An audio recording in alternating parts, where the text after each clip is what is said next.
I will Welcome, fix later. welcome to the Layman Seminary. Today we have Josh with us, in addition to Janet, my wife, and we're going to be. I am pioneer here. Oh, in addition, I was giving our guest an emphasis here. All right, Okay. so but he's pioneer also. All right, so can y'all see my screen? Yes. Yes. Okay, I dropped the introduction to dispensationalism. I'm just calling it dispensationalism because it makes the title too long, and just that's how it is. Okay. There's three things that make a person a dispensationalist. That's what we talked about last time. What are those three things, Josh? I do know what they are this time. Your sound went out. It did? Yeah, now it's back. Okay. It's separation of Israel and the church. It's a consistent hermeneutic. And then it's Your voice. Your voice, cannot Josh. hear You got to you. come closer. Your voice. Your mic we is cannot not hear you. always You picking muted. up on it. Yeah. oh, okay. So can you hear me now? Yes. Yeah. Okay, no. Okay. All right. So it's a consistent hermeneutic. It's separation of Israel and the church. And sorry, I'm forgetting the third one. Go ahead, Janet. What is it? What's the third one? You said it last week. Yeah. But I forgot. The glory of God is the glory of God. overarching Oh, theme. that's right. The overarching theme. Yeah. And those are Rari's. The most important thing. The most important thing I forgot. Yeah. Sorry. Those sine qua nons, we could discuss those later on in detail, but it's a good foundation to start with. Okay. Mm-hmm. Right. So what we're going to be talking about today is literal interpretation. All right. Or to add some bigger words to that, the historical, grammatical, and also some people add contextual, like people at Schaeffer, they add contextual there to hermeneutic. Sometimes you see the word rhetorical associated with it, but so we're talking about this, all right? What does it mean to say that it's historical? That it happened in history. Okay, it really happened, right? So how does that relate to Bible interpretation?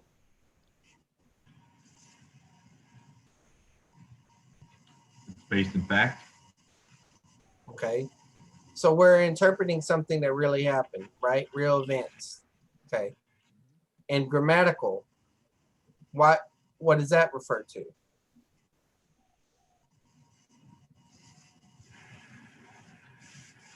The actual use of language, the written, Okay. how each word plays out in the written text. All right. Okay. And what's your definition for hermeneutic? It's the science behind interpreting anything. Okay. It doesn't matter whether it's the Bible or, I mean, you could say a verbal hermeneutic, right? How I'm interpreting what you're saying right now is a hermeneutic. Yeah.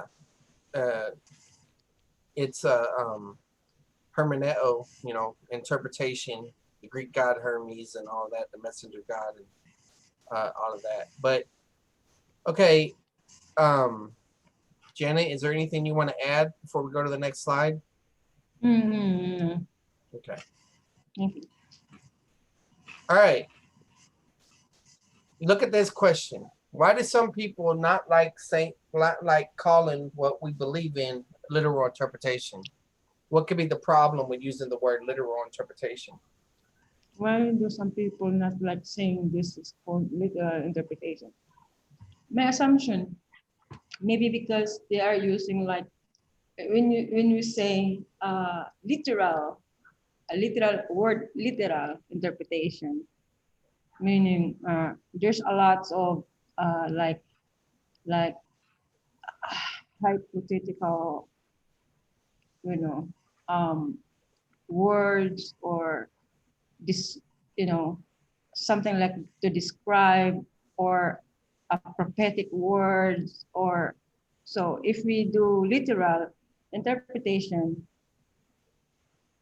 it seems like complicated. Okay. Complicated because I wanted Josh to answer first, remember? And then you answer. But you it's okay. you asked me, right? I don't know. Okay, sorry. Okay, at any rate. Go ahead, Josh. Sorry. Why do people not like the term? It's because they spiritualize things, right? Well, what could be confusing They about also the don't term? understand. They also don't understand that, like when they see figures of speech, how it has a literal meaning behind it.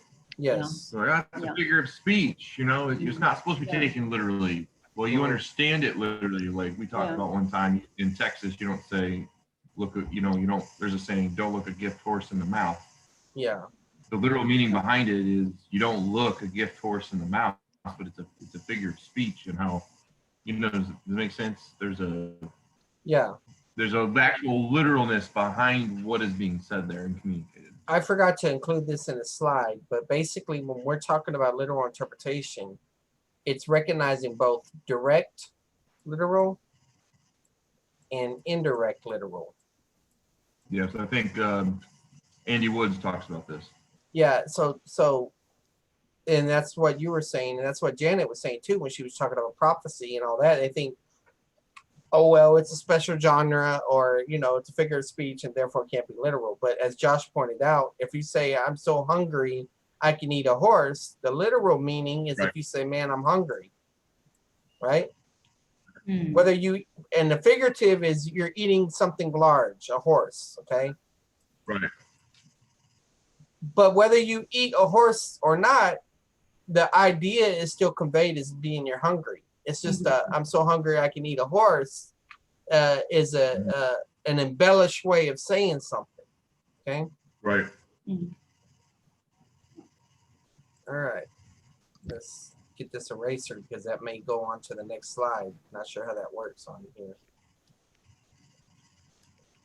One day I'll get a stylus.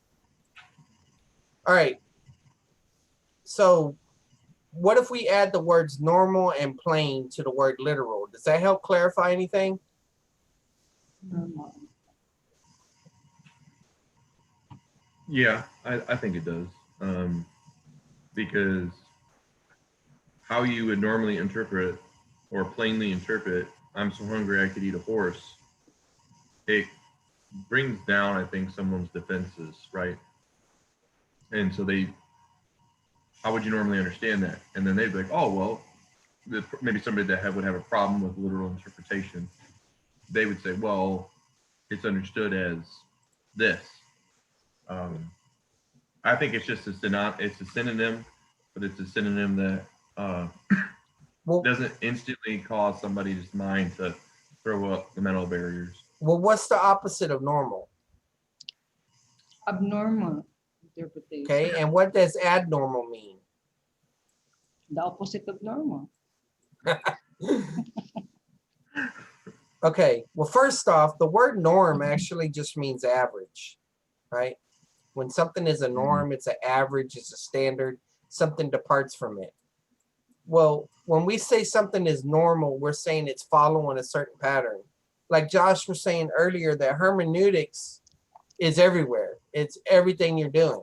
If you're involved in interpretation, whether you're looking at the strata of the earth or a microscope or whatever, you're involved in hermeneutics. Mm-hmm. And so normal refers to the fact that it functions like human language, whether oral or written. And so that allows for the range of meaning of direct literal and as well as indirect literal, because humans use both of these normally, right? If they want to be most direct, they'll use contract language, right? But if they want to be more indirect, they'll use figurative language. Right now with the elections and stuff, I don't think anybody is going to say that they figuratively voted and that vote counts. Right. They're all saying, nope, it's contractual. When they put in the judges, of the Supreme Court judge, the one that they just recently elected, that dealt with hermeneutics because she was an originalist, a literalist, and I think a constitutionalist. I think that's the term you use, but it's all referring to the idea that you are to How she interpret. interprets.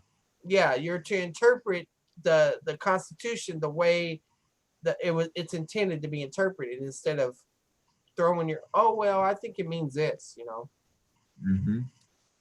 and using your own agenda. So, Janet, anything you want to add to that? Mm-mm. Okay. What about plain? When we talk about plain, why does the word plain clarify things or possibly clarify things?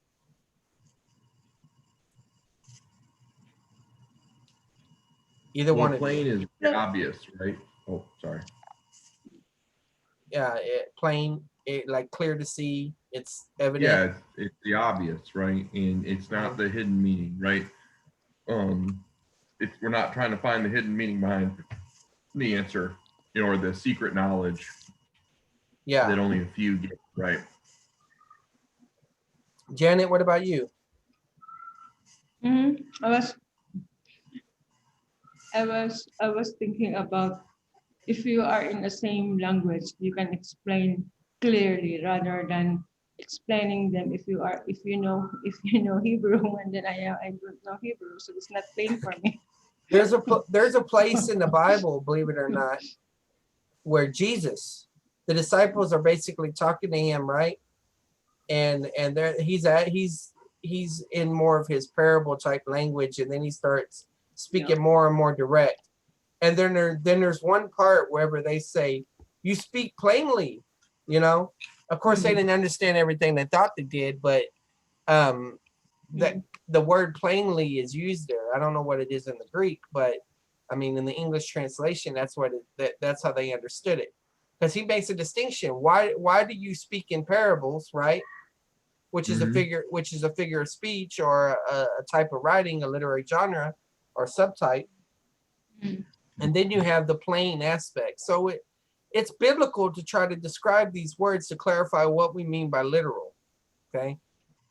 See, another thing is literal relates to literary.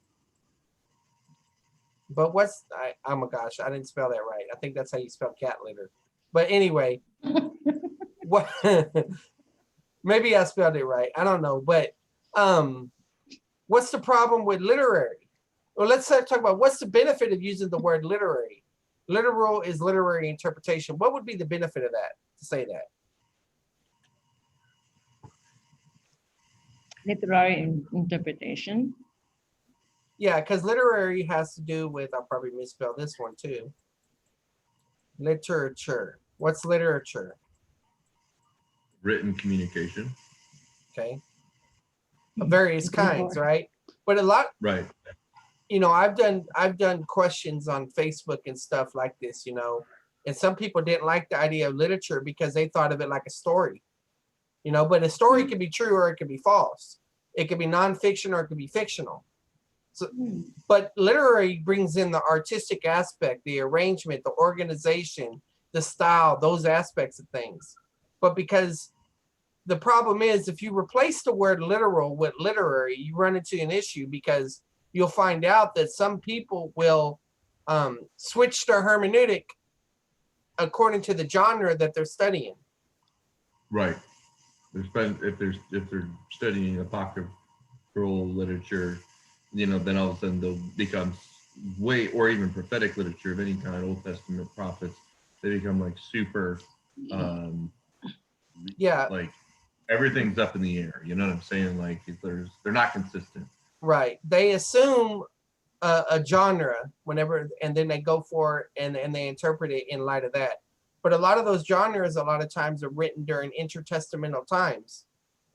They came about like that, and they have to be dealt with carefully. And we'll talk about all this in the future. There'll be a whole study. It'll be way down the road on hermeneutics, but we're just getting into the how it relates to the synchronons. Okay. So what we're going to do next is we're going to contrast literal interpretation and allegorical interpretation. Okay. Yep. We got a little bit of an idea about literal interpretation now, right? Mm-hmm. What is allegorical interpretation? It's where you allegorize the text. What does Okay. allegorize the text mean? It means to, oh, go ahead. Make an allegory is to like To connect the passage, even though it is not. It is. Okay. You use can't the remember word what allegory. right. Yeah, allegory. I probably misspelled this one wrong too. It's all right. Alligator. Allegory, right? The thing is, this is a type of writing, okay?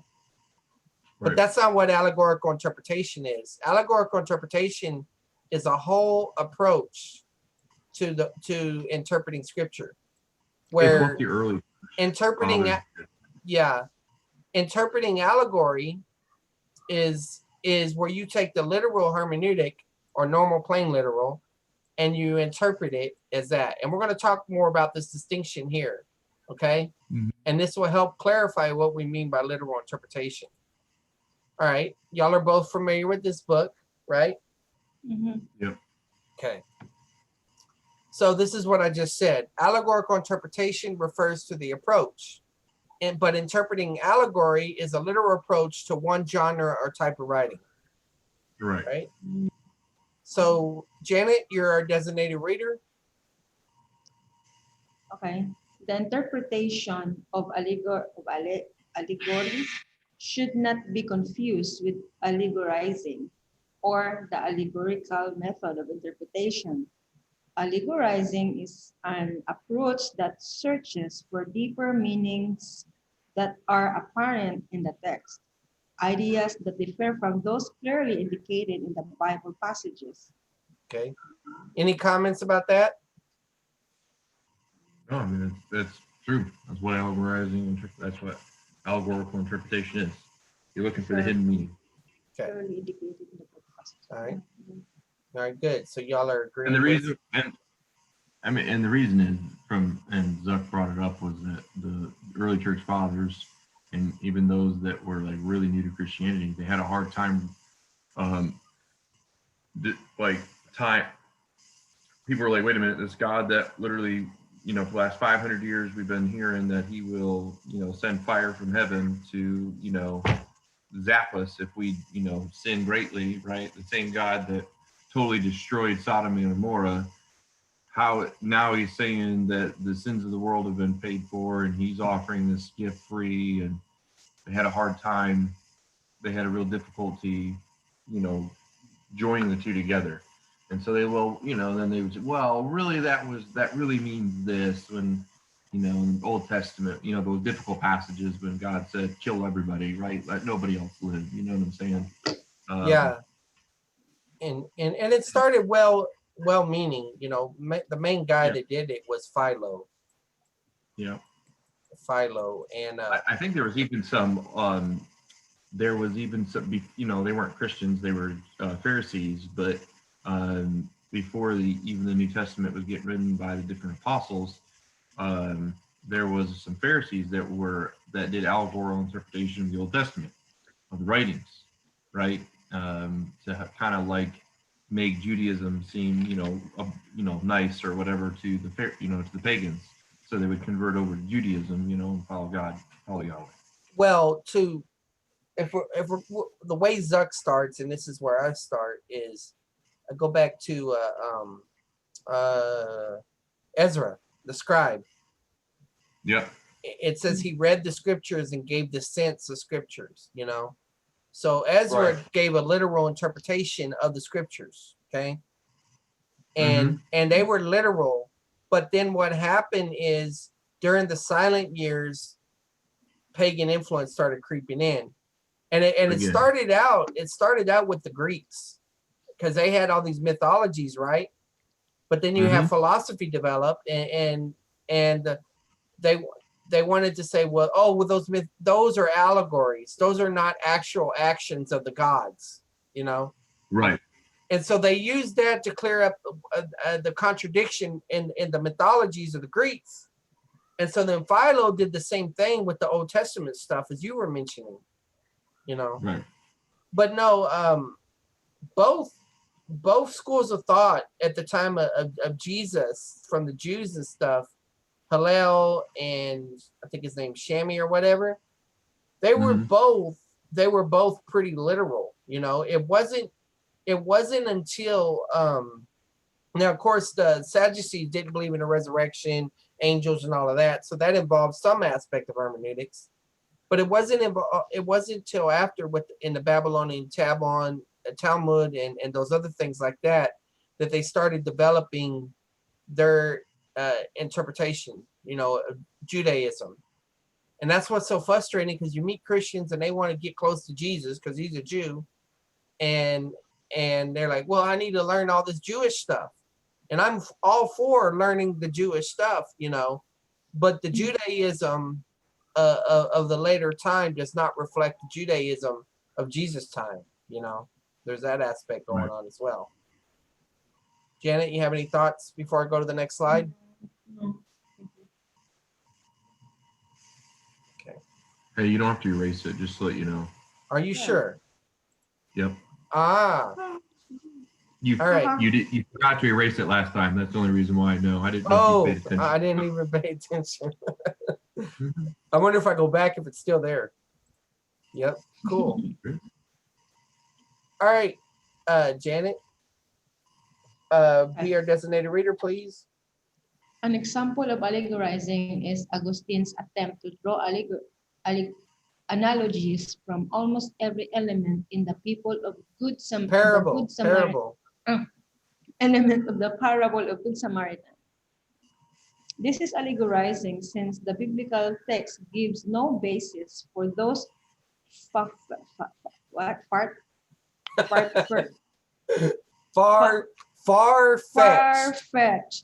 explanations. What's far-fetched Well, it's something that's far, and when you fetch something, you catch it or you reach for it. So it means you're way out of there. Okay. Not in the same ballpark. Okay. Allegorizing is discussed in more detail in chapter 2. Chapter 2 what? On the history of interpretation. Also discussed there is the question of whether Paul used allegorizing in Galatians 4:21 to 31. Yeah. Okay. So this right here, I found the source that Zuck quoted about the Good Samaritan that we're fixing to look at from Augustine. But this is the problem. When you go through Logos Bible software, there's tons of books that claim to be by Augustine of Hippo because they've been translated by a lot of different people and they're in different collections, and I have to get better at being able to find the resources. So I went in and I looked and I saw commentary on it, but I didn't see the specific stuff. But this is the name of the book that it's from. But anyway, go ahead, Janet. A well-known example is Augustine's allegorizing the parable of the Good Samaritan, the man who fell into the hands of robbers is Adam. Jerusalem now is Adam anywhere in that story of the Good Samaritan? No. So where do they get this from? Yeah, where did it? Yeah, it was the man who fell into. It's a representation. Like Augustine's like trying to explain the old, like how did not Christianity, but how did like we get here, right? So he's like, Jesus is like teaching like a big story, like this is Adam, you know, and then, you know, he's just trying to find a way to connect the New Testament to the Old. Yeah, and that's a well-intentioned thing to do, right? Mm-hmm. But what he's doing is he's putting meaning into the text. Right. You know, that's not there. Yeah. Mm-mm. And a lot of preachers do this, you know. All of us can be guilty of it by using the word spiritualizing or sanctified imagination, you know, different ways that we can fall into that. But anyway, go ahead, Janet. Jerusalem is heaven. Okay, And is Jerusalem heaven? no, How do you know? I've never been there, but if I go there and it's not heaven, we're gonna be. it's not. Okay, so It's a place. he's It's a interpreting. place. Look what he's doing here.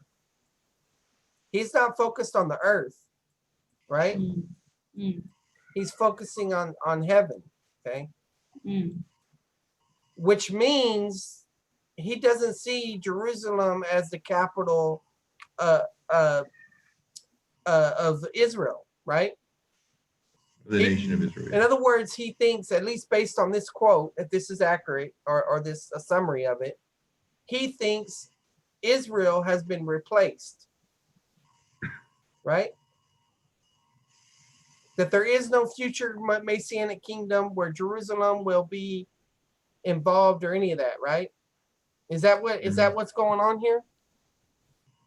Or is it possible he believed in that stuff, but he was focused on his audience, and so he wanted them to go to heaven? You know, was he trying to evangelize by doing this? Where is Isaiah? Where is Isaiah? Isaiah 9:6-7. I was thinking about he may think that Jerusalem is in heaven, right? So maybe and that Jerusalem is God's, or Israel is God's chosen. So maybe he think that the new heavens that come in the Revelation is that Jerusalem come from heaven, and then that's the new earth. Well, see, okay, you bring up a good point. I don't think, I mean, later on, this will be dealt with later on. There's a difference between New Jerusalem and Old Jerusalem. This one is Old Jerusalem right here. And the one in the millennium is Old Jerusalem. Even though you have a new king, you know, Christ, the New Jerusalem comes out of heaven later on. Yeah. All right. So Yes. Augustine changed his views later on, and we'll study that more later on, how that happened, because initially, if I remember right, he was premillennial. Okay. So, okay, look what he says here. Go ahead, Janet. And Jericho signifies man's morality. Why does he say Jericho signifies man's morality? Remember the big city? The walls fell It's down. mortality. Are you saying morality or mortality? It is mortality. You're right. Mortality. Okay. So what's your answer? Jericho signifies man's mortality. Mortality means that you're human. You know, you could be destroyed. And Jericho thought that they were, you know, they couldn't be defeated basically, but God knocked down the walls. And so he's reading about the story of Jericho, which is in still existence there, and he's reading that idea into the mind. He's saying that, oh, well, since the walls are feeble, then it's got to be a reference to mortality, probably. Okay. All right. The robbers. Go ahead, Janet. Tell us about the robbers. The robbers are the devil and his angels who strip man of his immortality. Now, why does he say this? I just don't know, where is that? Where is that happen in on this earth, or Well, what? Well, that's the thing. He blurs it all, but see, it almost sounds like he's talking about he's going all the way back to the Garden of Eden. But look at this. The robbers are the devil. What's that passage? The thief comes to kill, steal, and destroy, but I come that they may have life.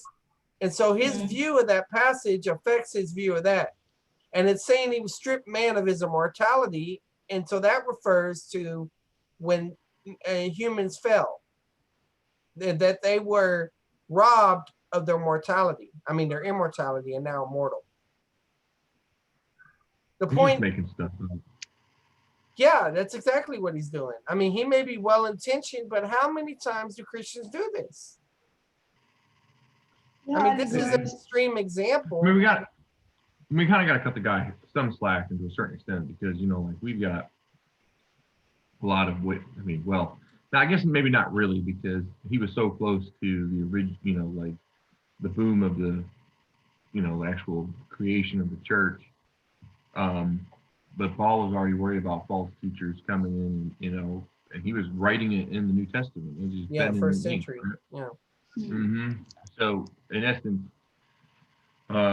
it's just poor. It's poor scholar work. Now, I'll If tell we're you, gonna, there's some well-respected people that I feel like that even do this, especially when you're reading the book of Nehemiah. All the gates and all the doors, they all represent something, the fish Mhm. gate, evangelism, or whatever. I've read a lot of that stuff. The book of Yeah, Ruth. that's so. That's why I Yeah. try to get away from typology, because that also relates to that. But okay. Oh, many people doing typology of Jesus. All right, go ahead, Janet. Read, please. In beating him, they persuaded him to sin.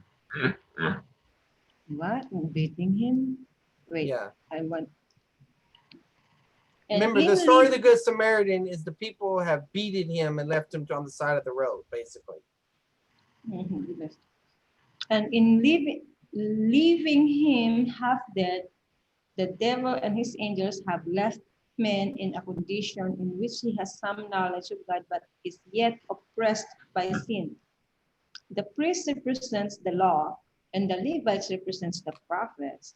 The Good Samaritan is Christ. Now, who- this is still said to today. A lot of times, this is even said, or a variation of it. And there's not, and this can be done carefully. I mean, as an illustration, a sermon thing. But go ahead. The Good Samaritan is Christ. And Good Samaritan is Christ, who in bandaging the man's wound, seek to restrain sin. Oil is hope, and wine is a fervent spirit. Why is that like that? Because what he does is because he thinks. Go ahead, Josh. he's trying to tie everything to something. Like he can't just be like he can't just read it and then be like, okay, this is a story. But he wants everything to have a meaning. And in his mind, everything's got to have a meaning. There's something deeper than this. There's something deeper than the plain meaning of the text.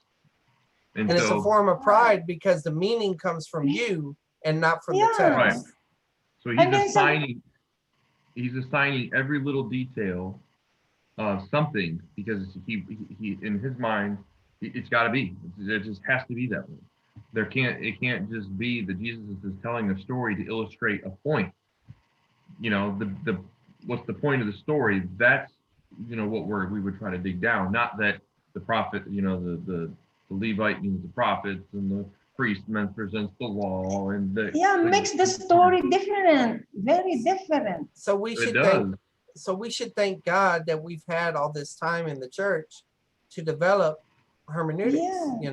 Yeah. That his progressive goodness. illumination has occurred, even though his progressive revelation ceased. In other words, even though he's not Then I writing heard- the Bible. Yeah. Then I heard when they said, so you are because I mentioned like Stephen, right? Stephen, Mhm. that Stephen saw the Son of Man in the heaven, right? And then suddenly they said, "Oh, is that Jesus? Are you blind? Are you Stephen?" So they comes out that you are Stephen because you are blind. How in the world that I am Stephen because I am blind. I just didn't study the word of God. That's why I didn't see it. It's not about that what Stephen know is what I am also doing. You know what I mean? Yeah.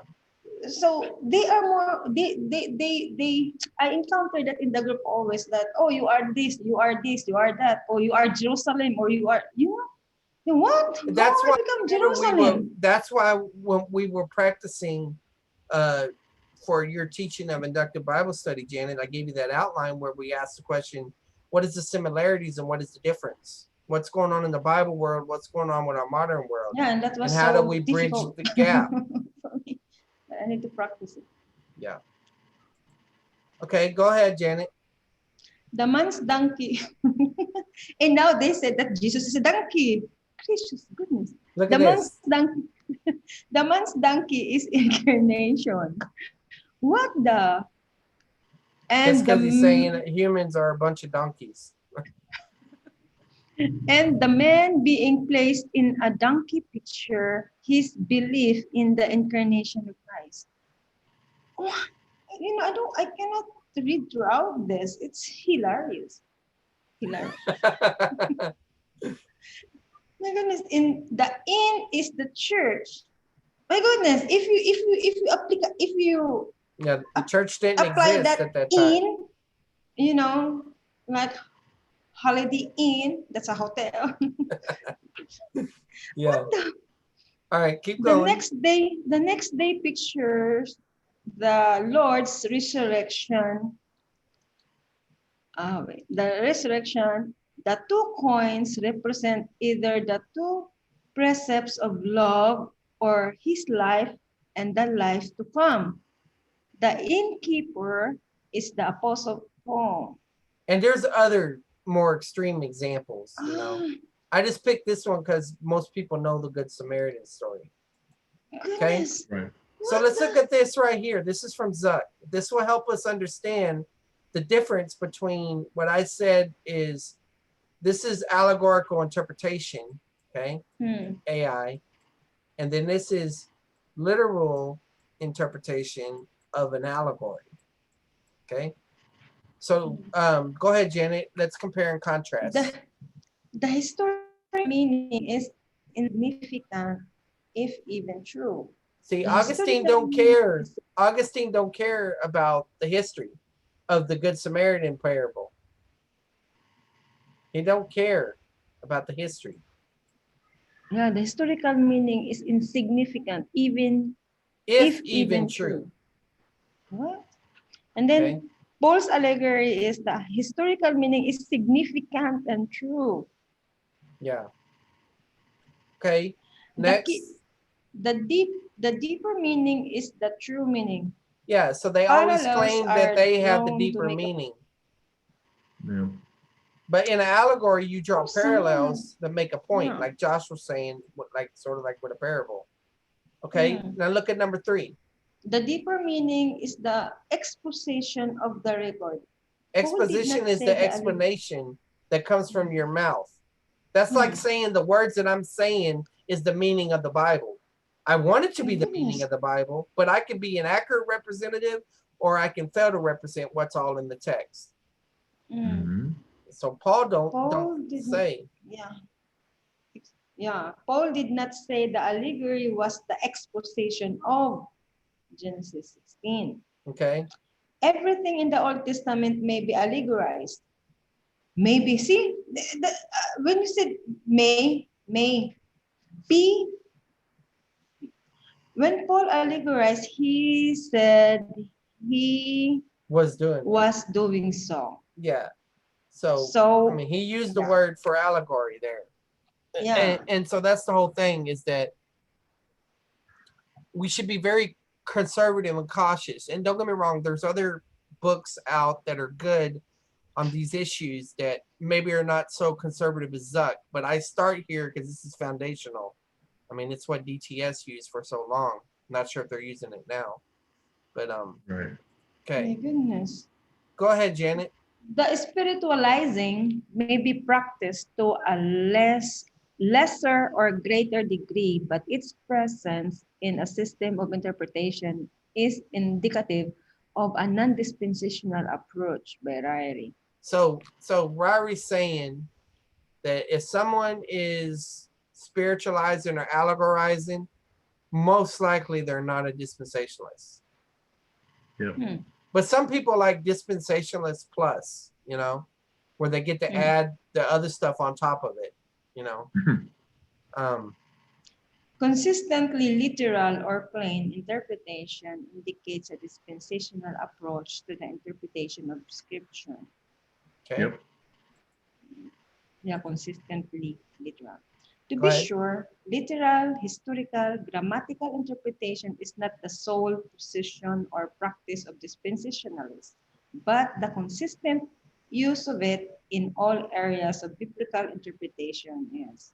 Remember? So he's saying we all use the same hermeneutic, you know, or at least the Reform people that are non-Catholic. Well, even the Catholics use this to an extent, Hmm. but they're claiming to Maybe. have special, you know, knowledge or special authority. Right. So, go ahead, Janet. This does not preclude or exclude correct understanding of types, illustrations, apocalypses, and other genres wherein the basic framework of literal interpretation. And you'll see that people will try to say, "Oh, you believe in wooden literal interpretation. And that means you don't believe in all this." They will paint you with broad strokes, you know, make you look like you're insane. Okay, now I got two other questions that I want to ask y'all about. Okay, the first question is this: is dispensationalism denominational? No. No, it's What? not. Why do you say no? Wait. Let's hear Janet's answer. Yes or no, Janet, and then you can give your answer in a minute.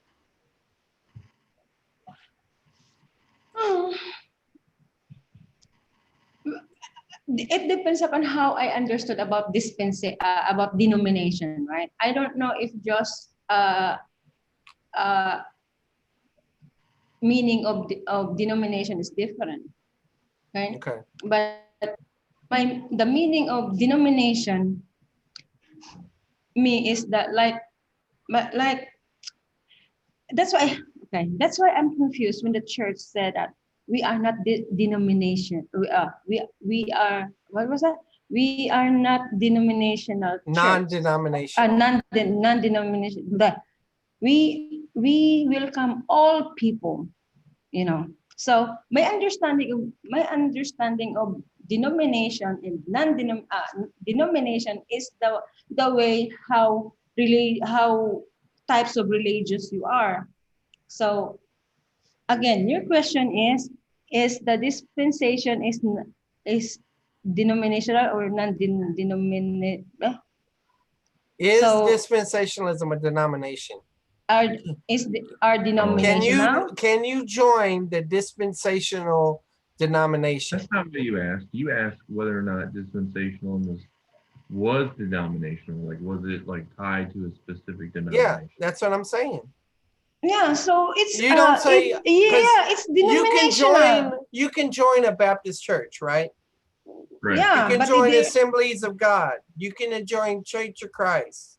You can join these different churches.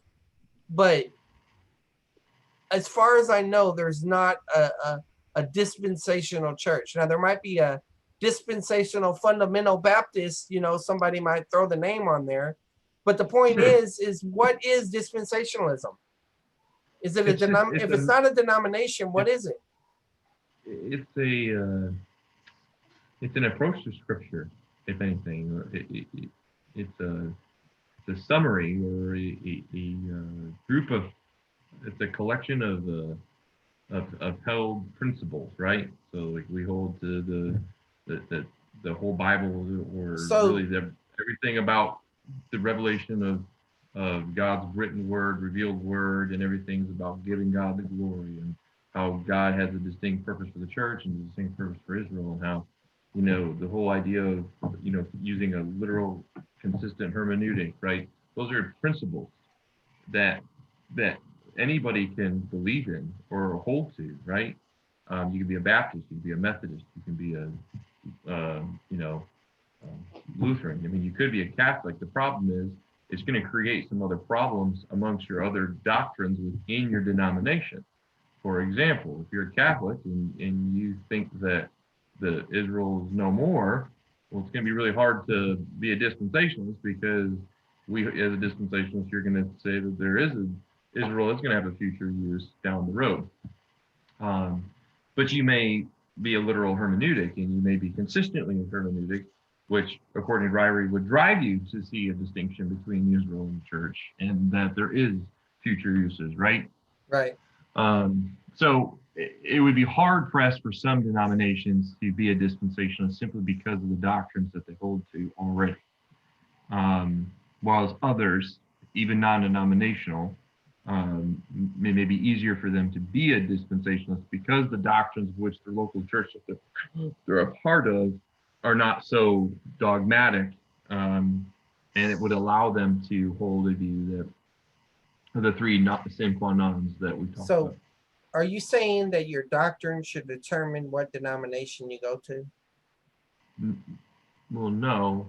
I mean, and maybe it should guide it, right? As long as your doctrine is derived from the Bible. Now, that's assuming, right, that, I mean, not everybody gets, how do I say this? Not everybody, I don't want to sound mean or like off-putting, So but it's there's not. Go ahead, there's Jenny. people, No, right, go ahead. that, you know, like, I'm just gonna use the term layman, right, that they don't have all the time all day. Maybe they work a 9-to-5 job, right? And they're exhausted Monday through Friday, and they just want somebody to help them, guide them quickly, right? Give me the meat and potatoes up front, right? And so they pay a pastor or some teacher to do it for them. And they may get it that way, but the idea is that the Bible should give you the doctrines, and then the doctrines, okay. But if you don't know how You to have these interpret doctrines. the Bible, how can you know Correct. you got correct doctrine? Well, that's the thing. When I'm talking about laymen, I'm just using the term just to talk about people that it's not their everyday job to study scriptures like a pastor, study scripture like a theologian, right? They are trusting that someone else is doing a good job at having a good, decent hermeneutic. Does that make sense? They're putting a lot of faith that one person does a good job in giving them the right information, right? Yeah. Does that make sense? And, yeah, it makes sense. So from that perspective, yeah, let's just assume for the sake of the argument that the person that's doing the work is being, has a good hermeneutic, this literal, plain, normal, whatever you want to call it, hermeneutic. The information that's delivered to them should be solid. Now, that's not to say that there's no presuppositions that person holds to that may influence, even if they're doing their best that they can, there's always going to be something that kind of twerks their bias. It may be political biasness where they're bringing a presupposition, they're Republican, and therefore they're going to find anything that would support their political view of their political ideology, right? Or they're since Democrat. You mentioned a Republican, yeah, you better mention Democrat. Right. I mentioned partisanship. I mentioned that word to Jeremy during our meeting, Republican. Yeah. Anyway. Gotcha. No. So go ahead, Janet. So actually, there is no denomination. The problem is they stick in what they are believing and don't want to grow deeper. But actually, there is no denomination. The basic how to say this? The problem is just they don't want to study, go deeper. So they are just hung there. If they think that they are already, she or he already content with this learning about God, so she stick there. Well, like Josh says, it's a matter of trust. They say, I don't have the time to study all this, so I need to trust that God put somebody in my life, a pastor or a teacher, to guide me. So that's the problem of the leader then. Well, it can be the problem. It can be. Yeah. But the Bible talks about, it says, because they had itching ears, they heap up teachers for themselves.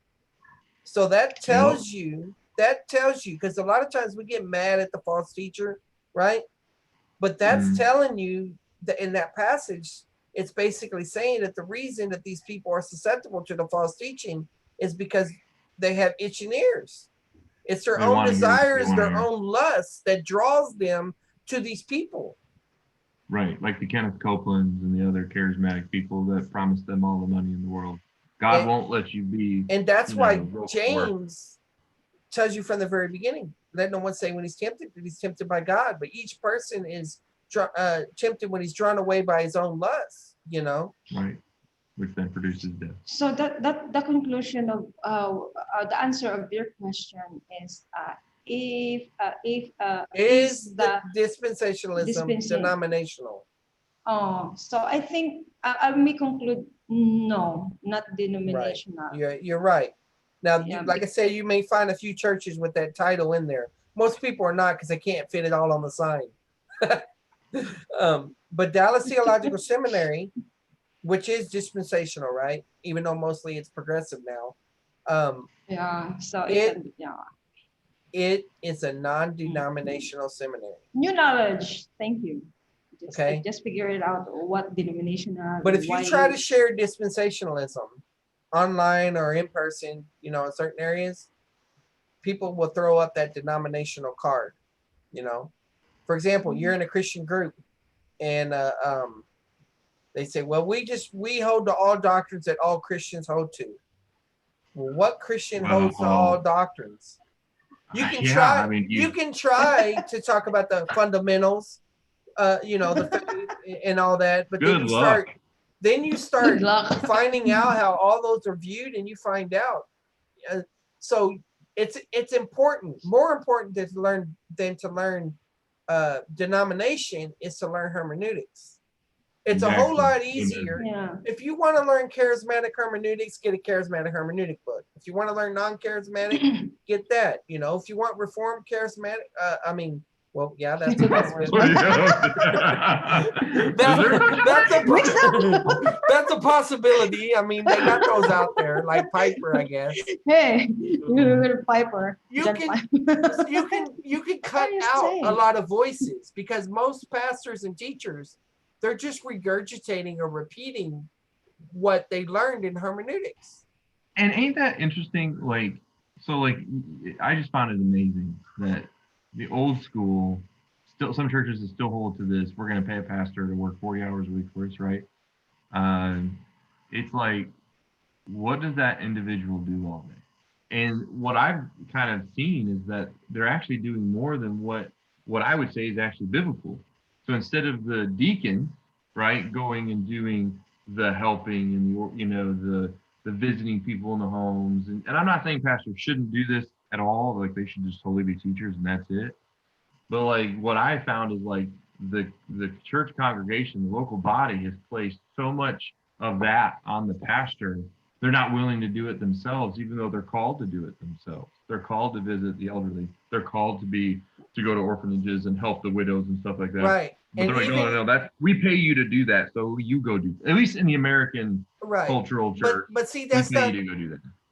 you learned about that in seminary as well. though. Many people are volunteers, not paid That for doing that. the activities, the assignments you were given in seminary, Josh, discuss those things, you know, because the whole thing was when you go to seminary, you're developing a philosophy of ministry. Whether you don't go to seminary, you're still going to have one, you know, but at least you're more conscious of it. Mhm. Okay, here's the next question. All right. Well, I may have to ask you another question. Is dispensationalism a hermeneutic or a theology? That's a tough one. I want to say both, by the way. Okay. I want to say both hermeneutic and theology because in hermeneutics is what Josh said earlier. It comes in many ways. Like if you study this one, you're doing hermeneutics. If you study this one, you're doing hermeneutics. But if you were doing is theological, what did you say there? What the word? Theology. Theology. If the dispensation. Oh, again the question, please. Is Is the- dispensationalism a hermeneutic or a theology? Yeah, I think both. Okay. Well, that's the political answer. People in our own camp differ on this, because if you say that it's a hermeneutic, all right, then that makes it sound like there's more than one hermeneutic. But how many hermeneutics is there? It's just the science of interpreting. Right. There's only one hermeneutic. One It's hermeneutic. the issue is the dispensationalist applies that Oh, and consistently. then the theology is So mainly you have, things so some explained. people would describe it like this. You have Protestant interpretation and you have allegorical interpretation. And that's it. Mhm. And some people say, oh, that's reductionistic. Well, if there's only one hermeneutic, then all these Protestants, even though they differ on the issue of consistent application of that Correct. hermeneutic. Now, so the people that say that dispensationalism is a theology say that the reason it's a theology is because your theology is your mature conclusions that come from applying the hermeneutic. Hermeneutic. So there's one hermeneutic. Theology is the study of God. So how can it be a theology?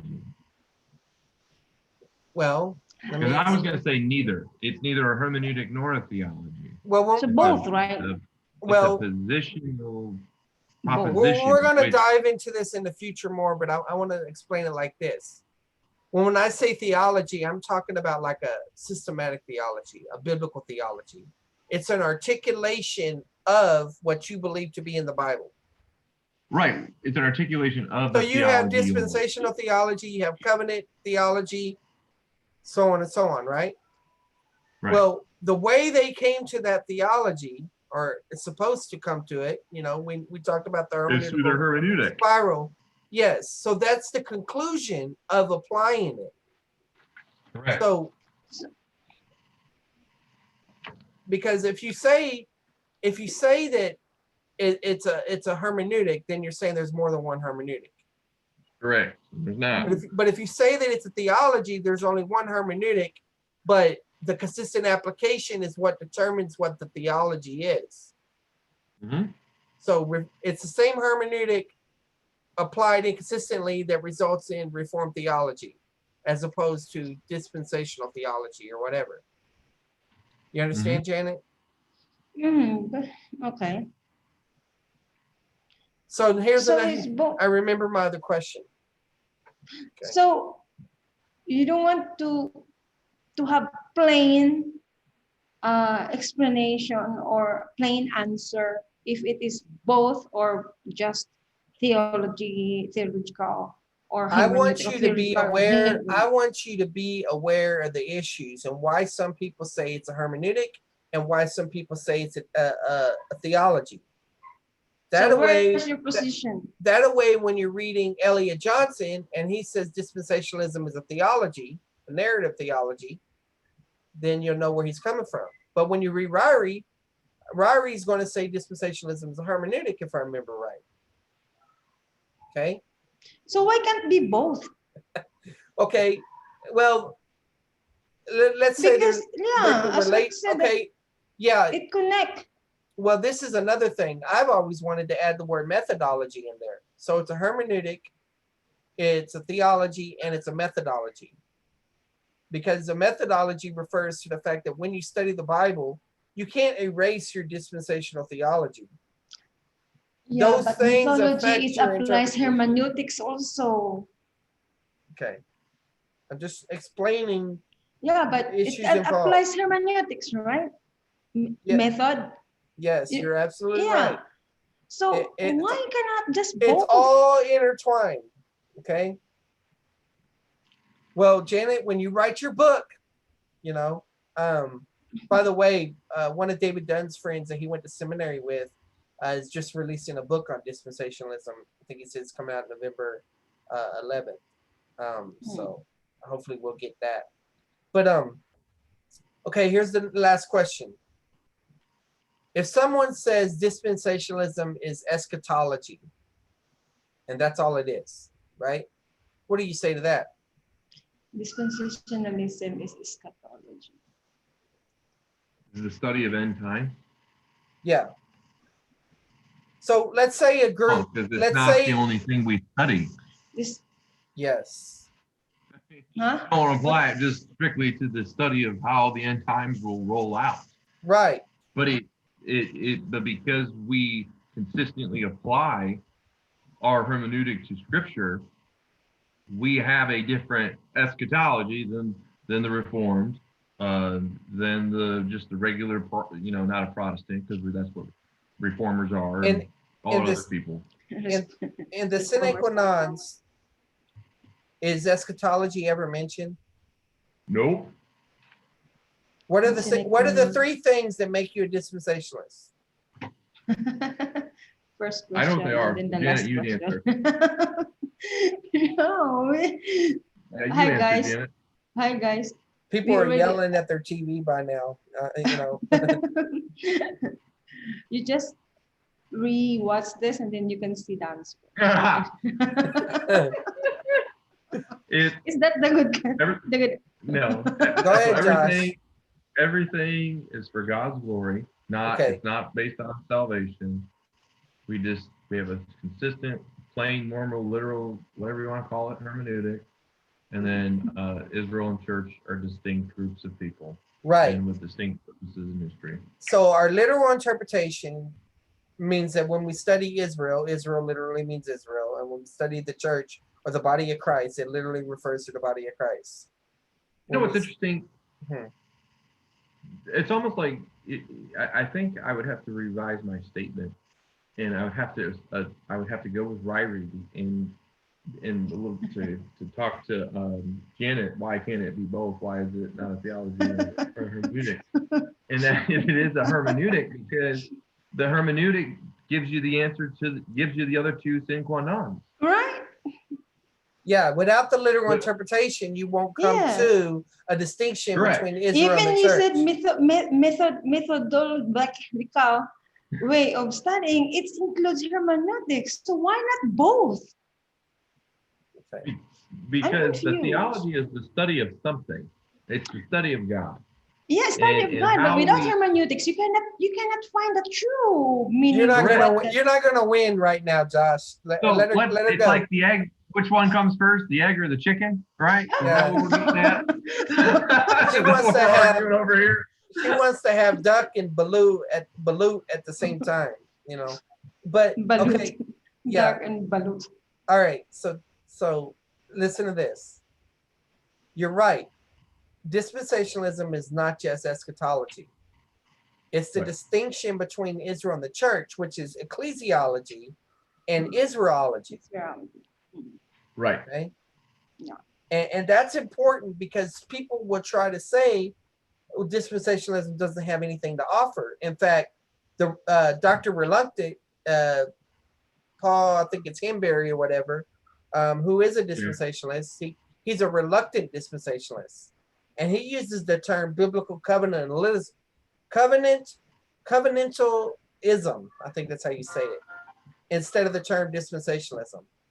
And I read his stuff and everything, but the reason he developed that is because he felt like that dispensationalism was at that time was just an articulation of eschatology. And that's why biblical theology by Elliot Johnson came out, biblical dispensational theology and a couple other books and stuff that have come out to show how it has implications for everything in the scriptures. Because you're studying scriptures in a normal, literal, plain way that's consistent throughout the entire Bible, dealing with all the doctrines that arise in the scriptures. Correct. Okay. The reason I told you that is because you will have people that will say those things all the time, man. Oh, dispensationalism is divisive. It's denominational. Oh, y'all just focus on the end times. Y'all do all that, and they never really understand what dispensationalism is. Yeah. They don't research it for themselves. Yeah, they just conclude like that because they still don't know. As what you said, that you cannot know if you cannot know what you don't have. And the reason I ask these questions, just like I asked those questions in the beginning of the series, was so that I knew what to develop and what to emphasize, because we're going to return to these subjects later on in the future. Well, next time we're going to go into what are the dispensations. You know, we know what is a dispensation, but what are they? How many are there? You know, all that aspect of things. And we'll go from there. But y'all have any questions or comments or takeaways?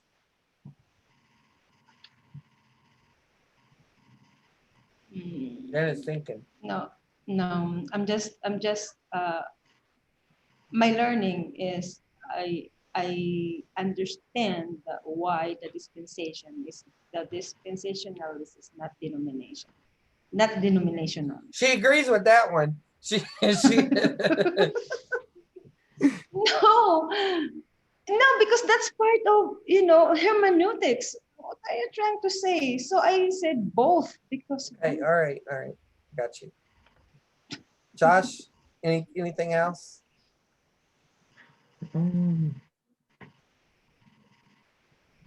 No, I mean, I think we kind of hammered out the point. You know, what makes a dispensationalist, the three things, right? Really feel like the first sine qua non really drives the other two.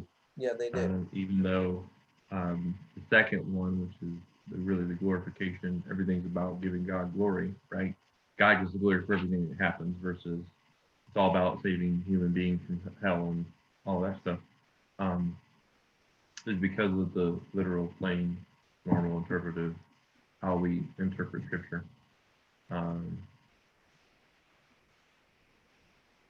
That's just, I would say, it's important for people to know that, right? And not get caught up on the whole eschatology view.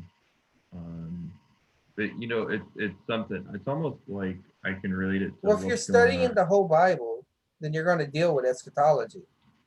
Right. And I absolutely. Okay.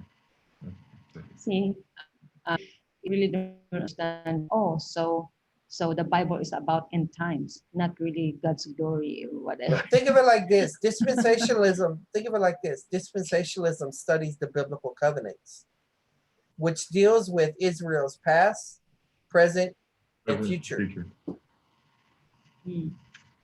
Yup. Okay. All right, Josh, take us home. All right. Well, if you liked what you saw today, which I hope that you did, we put on a pretty good show for some parts of it, and also I hope that we also provided some good material on what dispensationalism is and who we are in a nutshell. If you like what you saw, please make sure that you hit the like button, subscribe, and hit the bell to make sure that you're constantly getting updates from this channel and this feed. If you're following on Facebook or YouTube, whatever it is that your social media platform that you're on. And as always, we thank you for your support. We hope that you watch the whole video and not just a little bit of a snippet of it. But we do appreciate any feedback that you provide, any comments below as well. Thank you for your time. That's something that's always important because there's one thing you can't ever get back is time. So we do appreciate you stopping by and listening to us and supporting our ministry as we try to minister to you. And Janet, what? Yeah, thank you so much for watching, everyone, and I hope you blessed this video. Why were you doing this? I was thankful for God. Oh, I thought you were someone saying. I always say, most of all, keep this ministry in prayer. Yeah. Well, I thought you were trying to give tips to Josh. All right. No, that's your word. Yeah, that's your word.